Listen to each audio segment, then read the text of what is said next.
Good morning, students. We are going to discuss today the poem An Elementary School Classroom in a Slum by Stephen Spender. Stephen Spender is an American poet and he is a great social reformer of his time.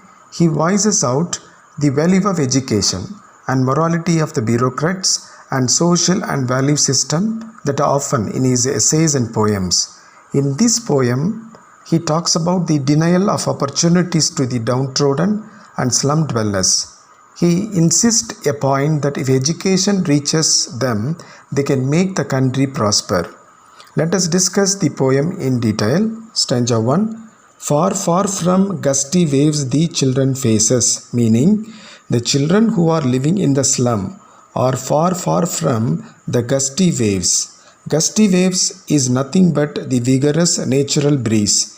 It is missing in the slum because their houses are surrounded by the great buildings and tall buildings. The rich buildings which are around them prevent or deprive them from the natural breeze. Like rootless weeds, the hair torn around their pallor. The children are compared to the rootless weeds. How the weeds are considered to be unimportant in the garden, similarly, the children are unwanted in a society. So they are unclean, their hairs are not properly combed, they are unclean and untidy and weak and hungry. As a result, they have pallor faces. There is a tall girl picturized in the line whose head is bowed down as she is physically withered and exhausted due to the malnutrition, and she is emotionally defeated in all that happens around her. There is a boy. He has eyes like a rat. He is searching something and wants to live a better life, just like a rat. And you have another child in the class who is a case of genetic disorder. He has got the gnarled. Gnarled is a twisted bones, and that twisted bones, that stunts bones, that prevents the growth of the bone.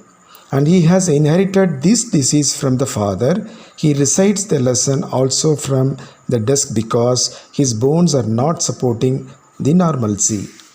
So in the one corner of the class, there is a sweet, unnoticed young child who is in the daydream.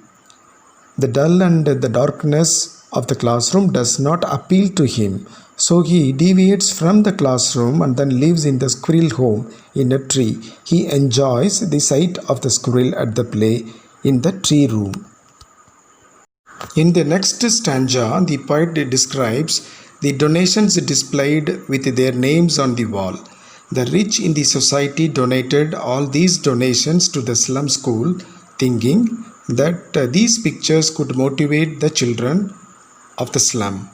The sour walls depicts that there is a smell of the sour cream in the wall, as these walls are not painted freshly, and there are plenty of donations also displayed on the wall by the rich people. A picture of the Shakespeare, a picture of the cloudless dawn that is taken early in the morning, a tall building with a dome like cathedral, a picture of the bell-shaped flowers, a picture of the Tyrolese Valley, and apart from all these, there is a world map prepared by the rich people to present the beautiful world as it is. All these pictures have no relevance to these children. These windows in the stanza 4 refer to the windows of the classroom. The world map, which is presented as it is with the beautiful landscapes and water-surrounded islands and countries, are not their world. For all these children, the future is bleak. Their future is painted with fog. It refers to that the children have no bright future or life in their future at all. And there is also nobody to supervise or guide them for the better future. The only world the children know well is that the dull sky. Their life is completely sealed by the fog. Accordingly, the slum children can never reach rivers, camps, and the language of the rich which they use in the other countries, rich countries or the rich society. So they are deprived to go far, far from this opportunity. In the stanza 5, the poet aggressively calls Shakespeare as a wicked. The poet calls Shakespeare as a wicked because Shakespeare is considered to be a famous personality for the literary excellences.